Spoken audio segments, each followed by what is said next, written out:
Au bord de l'eau. Page 290. Chapitre 11. Du kiosque au bord des eaux, Zhugiu décoche une flèche messagère. Par une nuit de neige, Lin Chong monte au repère des monts Liang. L'histoire, la voici. L'ivresse fit rouler Lin Chong dit tête des léopards dans la neige. Et cette nuit-là, incapable de se relever, il fut ligoté par la bande de paysans qui l'emmenèrent à certains domaines de campagne. Dans la cour de ce domaine, voici qu'apparut un valet. Il dit : « Son Excellence n'est pas encore levée. Vous autres, attachez bien haut cet individu à l'échif du portail. » Note : Menlo. Échif. Petite construction défensive ou tourelle en haut d'un portail d'enceinte. Fin de note. Son Excellence n'est pas encore levée.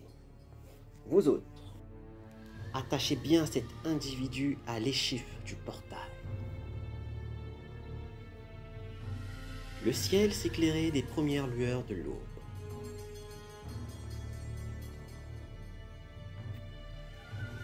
Quand Lin Chong, dégrisé, ouvrit les yeux et regarda autour de lui. C'était vraiment un imposant manoir. Il se mit à hurler. « Qui a eu l'audace de me surprendre de la sorte ?» À son cri, le valet, armé d'un gros gourdin, sortit vivement d'une petite salle latérale et vint lui aussi hurler. « Canaille, tu récalcitrites et fais du tapage !» Le vieux paysan qui s'était fait griller la barbe intervint. « Laisse-le, ne lui pose pas de questions. Pour le moment, cogne, c'est tout. Quand son Excellence sera levée, on l'interrogera sérieusement. »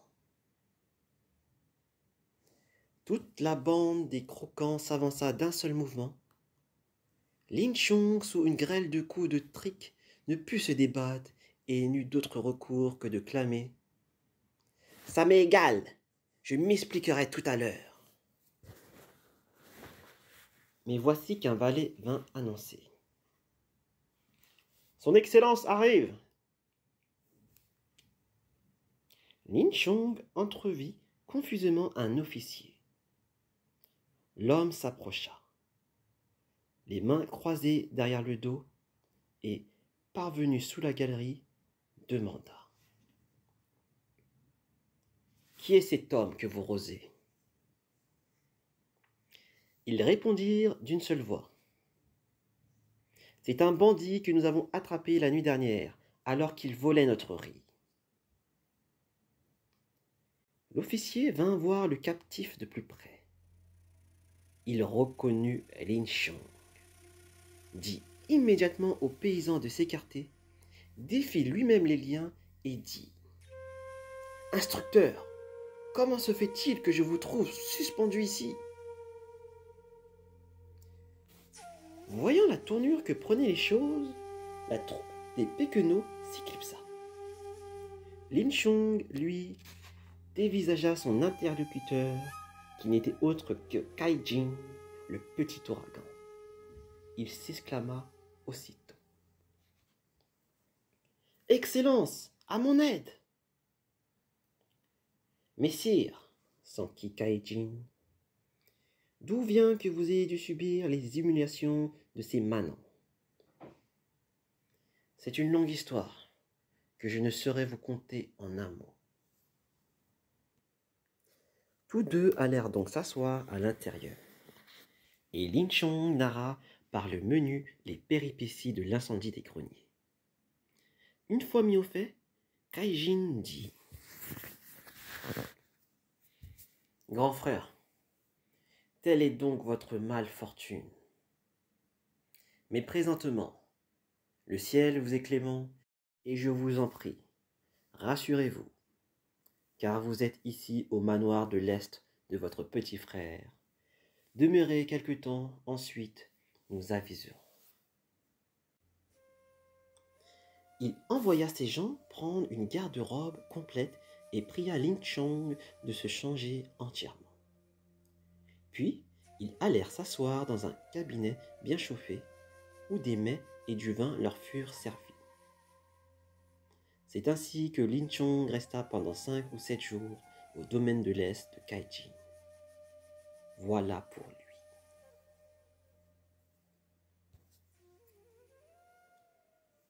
Revenons maintenant à la forteresse de Kangzhou.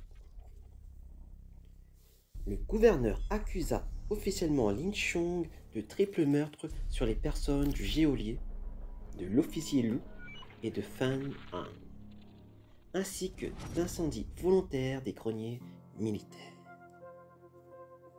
Le grand préfet de Kangzhou, épouvanté, le décréta sur le champ de prise de corps et lança à ses trousses des excettes accompagnés de gendarmes avec mission de sillonner les villages et d'écumer les villes, de fouiller les auberges et de ratisser les hameaux. Il envoya partout le portrait et le signalement du criminel Lin Chong et promit une récompense de 3000 ligatures à qui l'arrêterait. Comme les perquisitions en tout lieu étaient menées rondement, les langues allaient bon train dans chaque agglomération, et tout le monde était en effervescence. Lin Chong, lui, se trouvait au manoir de l'Est du grand officier Kai. Informé par la rumeur, c'est comme assis sur un coussin d'aiguille qu'il attendit le retour de Kaijin au domaine. Il lui dit: Excellence, si vous n'aviez hébergé chez vous votre petit frère, que serait-il devenu étant donné la diligence de la justice, qui fouille et passe au crible une maison après l'autre? Cependant, si jamais on venait faire une enquête dans votre manoir, vous vous trouverez infailliblement compromis et auriez de sérieux ennuis.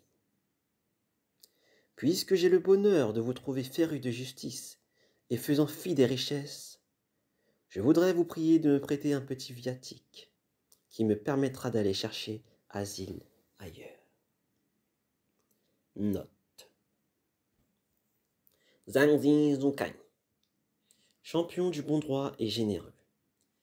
Épithète caractéristique des braves des rivières et des lacs et des gaillards chevaleresques. Fin de note. Excellence, si vous n'aviez hébergé chez vous votre petit frère, que serait-il devenu étant donné la diligence de la justice, qui fouille et passe au crible une maison après l'autre? Cependant, si jamais on venait à faire une enquête dans votre manoir, vous trouveriez infailliblement compromis et auriez de sérieux ennuis. Puisque j'ai le bonheur de vous trouver féru de justice et faisant fi des richesses, je voudrais vous prier de me prêter un petit viatique qui me permettrait d'aller chercher asile ailleurs. À l'avenir, si j'en réchappe, je vous revaudrai ce bienfait en vous servant avec la fidélité d'un chien et d'un cheval. Frère aîné, dit Kaijin, puisque vous voulez partir, je puis vous indiquer certains endroits où aller avec une lettre que je vous donnerai. Qu'en dites-vous? Si votre Excellence me témoigne une telle sollicitude, je trouverai où vivre en sûreté. Mais puis-je savoir en quel lieu vous m'enverrez? Il s'agit d'un village. Il s'agit d'un village lacustre de la juridiction de Jinzhou, au Shandong. L'endroit s'appelle Liangshanpo, le lac marécageux des monts Liang. Il a plus de 800 lits de pourtour avec en son centre la citadelle des méandres et les marais aux perspicaires. Présentement, 3 braves y ont édifié un repaire. Le chef s'appelle Wang Lu, dit le clerc à la robe blanche. Le deuxième, Du Quan, dit touche le ciel. Le troisième, Song Guan, dit le Vajra dans les nuages. Ces 3 braves, à la tête d'une bande de 700 ou 800 estafiers, pillent les maisons et vident les chaumières. Mais les grands criminels à qui j'ai donné une lettre de recommandation et qui y sont allés y ont toujours trouvé refuge, à l'abri des calamités. Car ces chefs les ont acceptés parmi eux. Tous 3 sont d'ailleurs d'excellents amis à moi et ils me font régulièrement tenir des lettres cachetées.